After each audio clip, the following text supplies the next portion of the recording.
حبايبي الحلوين الغاليين الشاطرين، احلى واشطر قباطين في الدنيا. يلا اتنين. feeling opinion always make hair ها cry.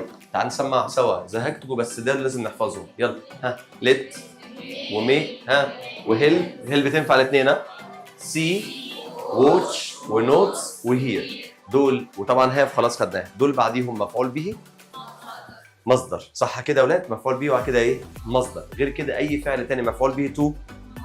اللي بعدها do you usually get your room؟ مش سامع.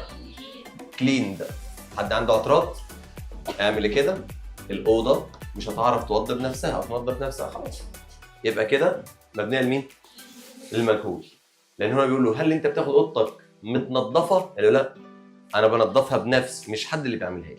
عادل نقط he made it himself. حلوه. سمعت دي وسمعت دي، مش زعلان منكم انتوا الاثنين. 10 على 10 صح. اللي اختار سي صح واللي اختار دي صح، برافو عليك. فاللي اختار سي واللي اختار دي اتفق اتفاق واحد، انه المعلم عادل هو اللي بيطبخ بنفسه. 10 على 10 برافو عليك.